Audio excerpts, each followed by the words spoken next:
A number of women are running for office in the midterm elections in the United States, and while analysts expect a record number of women to serve in the next Congress, that number is unlikely to top 25%.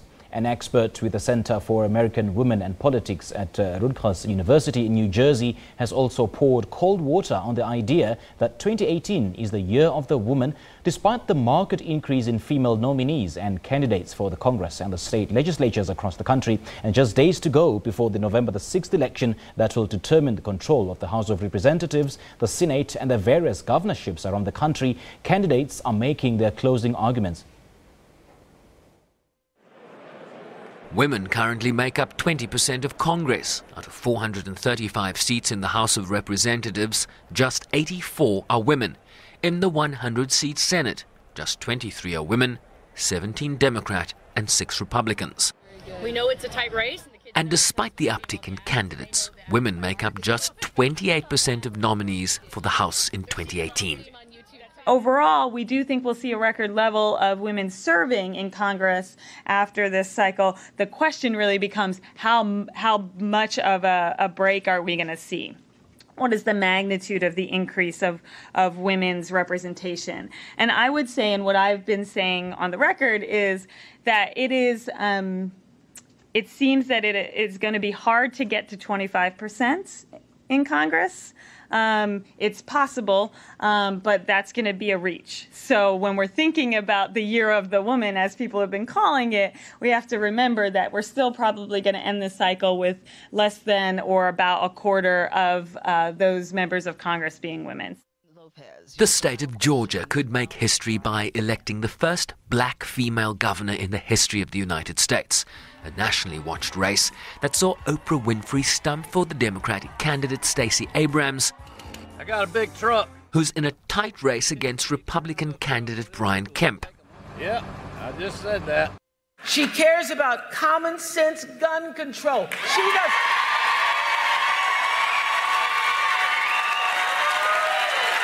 She doesn't want to take the guns from the people. This is Georgia. We know people want to hunt in Georgia. But since when have we lost common sense for common sense? She wants common sense gun control.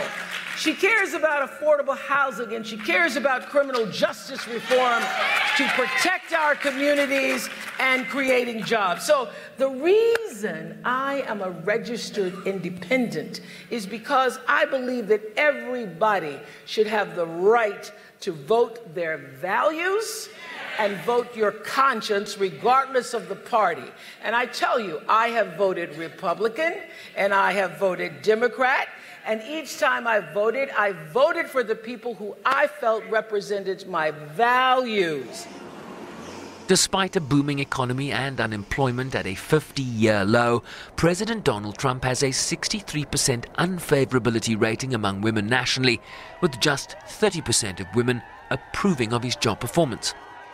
Two groups to watch for in terms of women voters, particularly women of color voters generally, black women specifically, who are essential to the Democratic base. So if you're looking at states where Democrats are trying to win, whether it be in Texas or in Georgia, you're going to be looking at Latino voters in Texas, black women voters in Georgia, who could really make the difference at the end of the day in shifting some of these races. 96% of black women voted Democratic in the last presidential, so you're really talking about an effect on the Democratic successes based on those voters. And I should say black women voted at the highest rates of any race and gender subgroup in both 2008 and 2012, so they're reliably Democratic voters.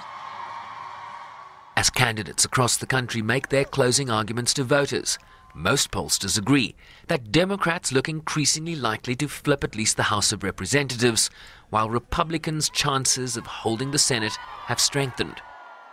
Whoever's in the White House loses the midterm. You lose the midterm, we're going to go through nothing but fights. We're going to be fighting to keep what you have. They're going to want to take it away. You got to get out. Can't be complacent. We also should not be ignoring the fact that there are many Republican women voters who feel strongly in support of both the president and Republican policies of today. And I think often they get missed in the conversation because they are still the minority of women. Adding that women voters are not monolithic in the United States.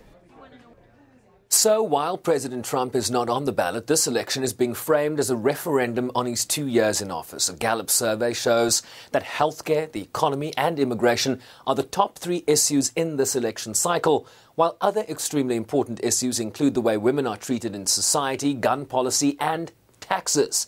With President Trump's job approval rating at around 40%, it's worth noting that his predecessor, Barack Obama, had a 45% approval rating when Democrats lost a whopping 63 seats in the House of Representatives during the 2010 midterm elections. Sherwin Bricepees, SABC News, New York. And for more on this, we're joined by our correspondent, Sherwin Bricepees, who is in New York. A very good evening to you, Sherwin. Thank you so much for joining us. What do polls look like between the Republicans and the Democrats at the moment?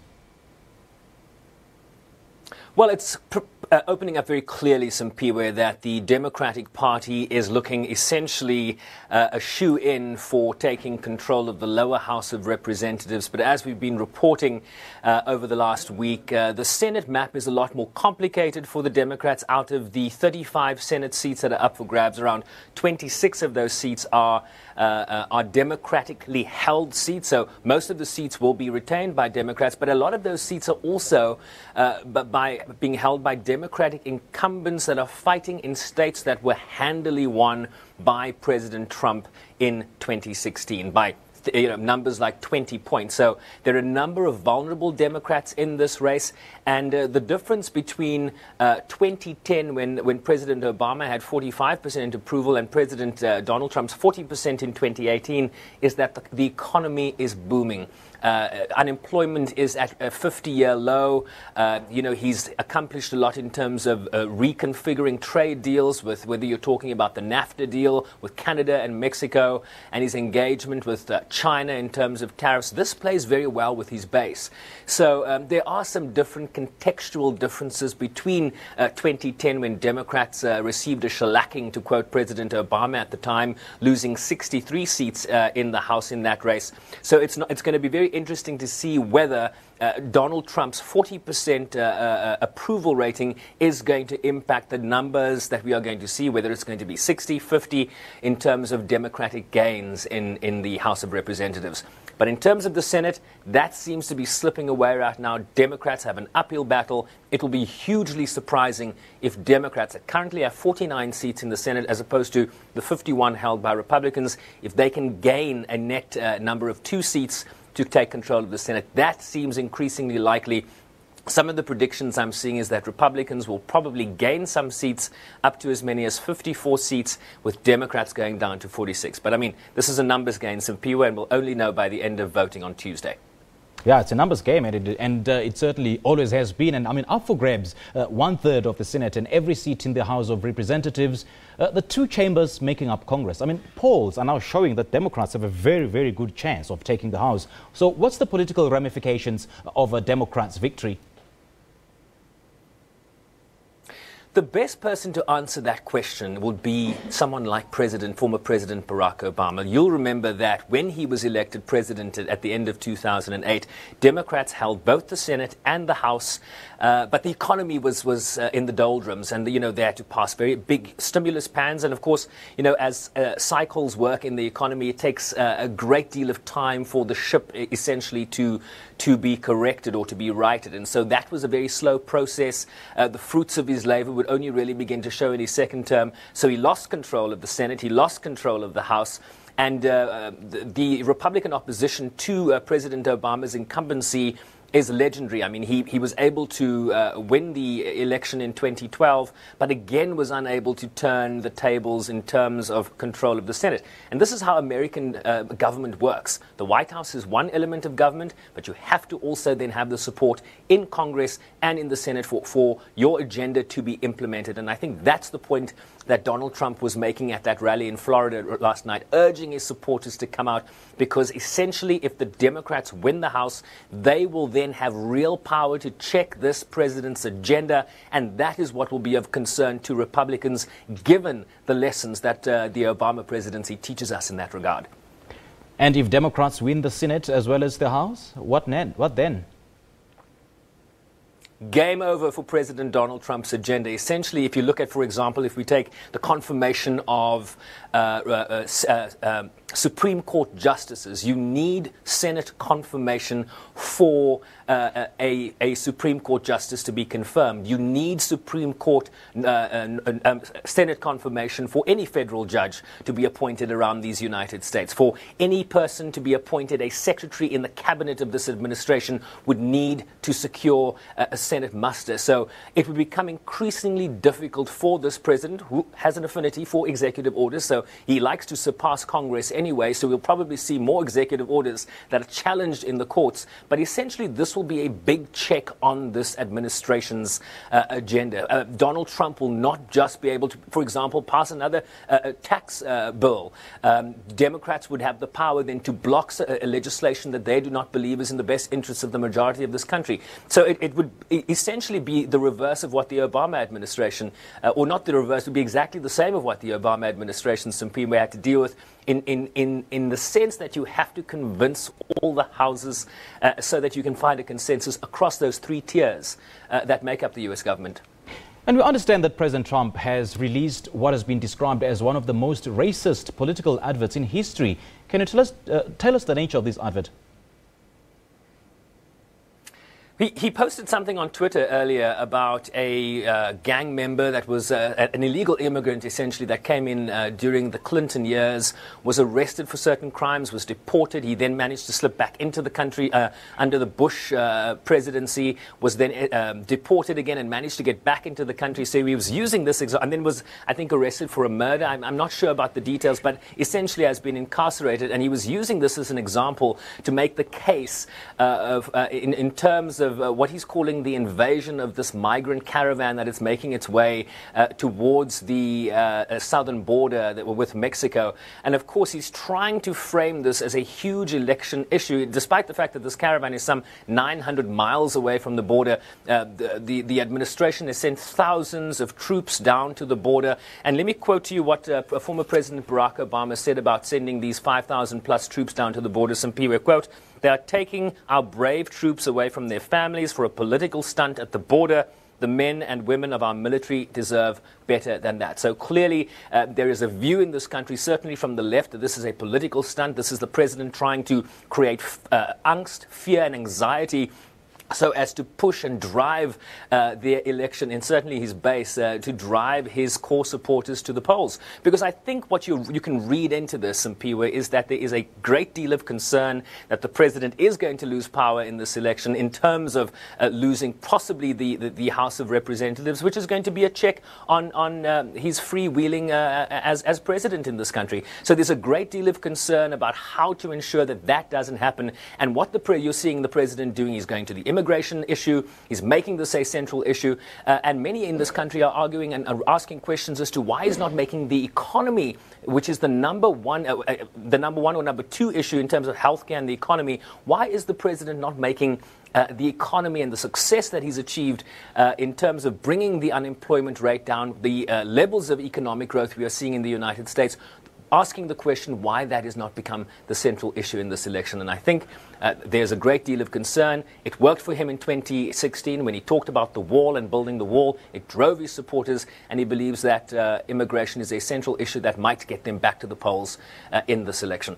And on the issue of immigration, I mean, he has issued a new attack on the 14th Amendment, which of course guarantees that even children born on U.S. soil to undocumented immigrants are American citizens. So how are ordinary Americans taking the news?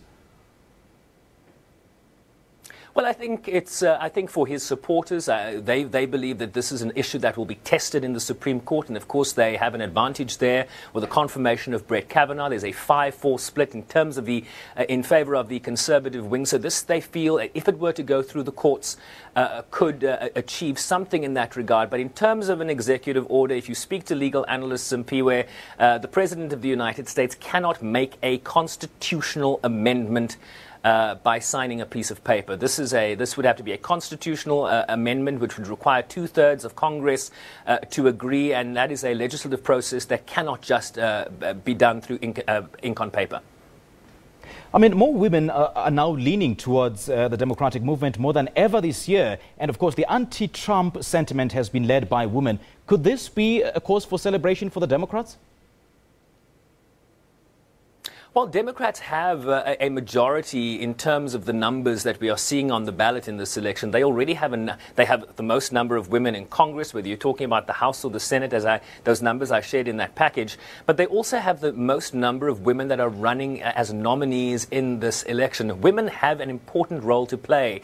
You heard the analyst in that piece talk about how critical black voting, the black woman voting bloc in this country, has been in the 2008 election, the 2012 election, and of course those are the elections that put the first black president of the United States in office. So women have a very important role here. You also, if you look at the suburbs, there's a great deal of unhappiness with President Trump. So even if you go to some of the more rural states, suburban women, educated suburban women are finding this president's relationship with women a certain driver. And so women could play a quite decisive factor in terms of the outcomes that we will see next week. Showing the biggest political events of the year, notably Governor's confirmation, the major shift in immigration policy and the hate-driven bombings and attacks. I mean, all those are national issues. So how big of an impact would it have on the local issues? Perhaps the question is, did the state issues have an impact or do they stand a chance against the local issues in this year's midterm elections? I think it's difficult to sort of have a universal, broad opinion on this in terms of how this is going to go. I think what is a critical element to always remember in these elections, whether you're talking about local House elections, there are 435 of those elections across these United States, essentially 435 seats in the House, and as we mentioned, about 35 seats in the Senate. And of course, these are spread across this country. They're in blue states, they're in red states. The important factor here is what is the role of President Donald Trump. He is front and center in this election. Whether you're talking about those pipe bomb devices that were sent to senior Democrats, that has upset a lot of people in the progressive movement in this country. The fact that the president couldn't pick up the telephone to call the former president to say, hey, we've got this, we've got your back here, we're on top of the situation. Donald Trump has, I think, if you look back at his inauguration on the 20th of January in 2017, the very next day you had 700,000, 800,000 people, many of them women, on the streets wearing those pink hats, protesting this. So essentially the culmination of what we are seeing on November 6th next week started the very day Donald Trump took the oath of office on the steps of Capitol Hill. And so he is a very central, divisive figure in this election. He certainly does have his support. He's got his 40%, his 42%, whatever the latest numbers are telling us. But there is a majority of people in this country that oppose this president. The question we have is, will those people turn up in the midterm elections? Historically, midterm elections, Simpiwe, favor the Republican Party. Essentially, older, white, conservative voters go to the polls even when presidential elections are not on the ballot. The question is can Democrats get their game together in this election, given the stakes? President Obama earlier today talking about this is about the character of our country. Can the Democrats motivate and rally their troops essentially and get them to the polls, given that history tells us Democrats are historically not good at doing that in midterm elections, different in presidential elections? The question, Simpiwe, is 2018 going to be different? We'll have to find out on the 6th of November. Thank you so much for joining us, Sherwin. That is a Sherwin Bryce piece. He is our New York correspondent. This is the Globe on SABC News. Let's take a short break. We'll be right back.